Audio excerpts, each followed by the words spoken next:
So I just wanted to make sure I came on to reinforce that. We're in a great place to be able to support and work with our communities.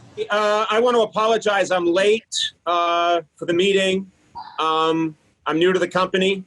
I wanted to break in mostly because it's pretty clear that Dan has lost his way with Tibco. Even though teachers and businesses and family members find it really helpful, we're also finding that Zoom can make social isolation worse. Let's talk about it. Hey, my name is Chris Pavla, and welcome to What Jesus Says About, where we see how you respond after Jesus speaks for himself on topics important to you, topics like social isolation. And now, years from now, it's going to be interesting to look at the data and the research from this whole quarantine season. But right now, at least anecdotally, we can say, yes, Zoom is helpful, but it also seems like Zoom is increasing the anxiety and the depression that comes with this social isolation. And it makes sense because Zoom is this thing where you share a moment with somebody, but you don't share a space with them. You see things and hear things in your environment that they can't see and vice versa.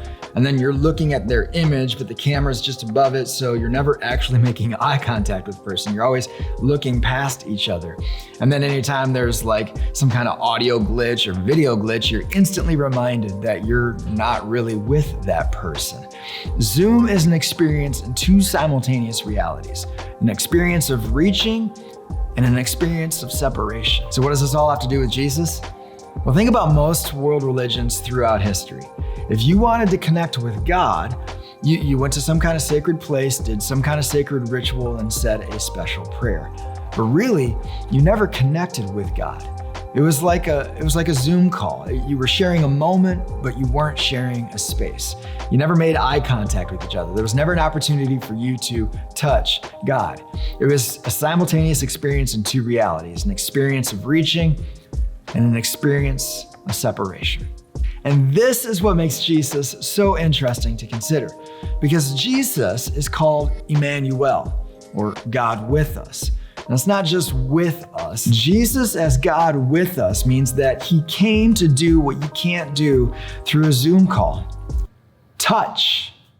And when you read the biographies of Jesus and you look for it, you see that so many of his miracles and his healings involved touch. He touched the eyes of the blind. He touched the lips of the one who could not speak. He touched the skin of the one who had an infectious disease. And there's this really cool line after the resurrection when he tells his disciples, touch and see. A ghost does not have flesh and bone like I do. And now maybe you're thinking, okay, Chris, well, this is all interesting, but this doesn't help me in my social isolation. I can't touch Jesus. But let me give you something to consider that's pretty challenging, but also incredibly powerful. Because as a follower of Jesus, I try to do the things that Jesus says to do. So when he says do this, I do it. And one of the times he says to do this thing is with this thing called communion. And one of the reasons communion is so important to me and so many followers of Jesus is that when we celebrate it, we say the words that Jesus said during that meal. And so Jesus says, take, as in open your hand so I can give you something. And I get to have a piece of bread physically placed in my hands where I can touch it. And then he says, eat. And so I do it. I take this tangible piece of bread and I put it in my mouth. And then while I taste it, I hear the words of Jesus where he says, this is my body given for you. And for thousands of years, the church has believed that in communion, on a sensory level, you touch God in the flesh.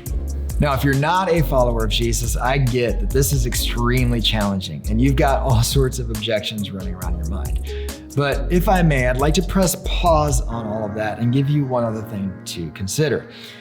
When you think about your life and, the things that you do to try to satisfy your desires and to find joy and meaning, have you ever noticed that you're never quite fully satisfied? That there's this feeling that you still haven't found what you're looking for? And could it be that what you're looking for is actually to touch the divine? There's a man named C.S. Lewis who said it best. If I find in myself a desire which no experience in this world can satisfy, the most probable explanation is that I was made for another world. Now, if you are a follower of Jesus, there's an application for you as well as you deal with this social isolation. I know you want to get together with family and friends again and go to a restaurant or go to a picnic or have a board game night or whatever it might be, and that's fine. But I'd like to encourage you in the meantime to go find a church. And not just any church, but a church that's celebrating communion. So you can go there and encounter God in a way that you can touch.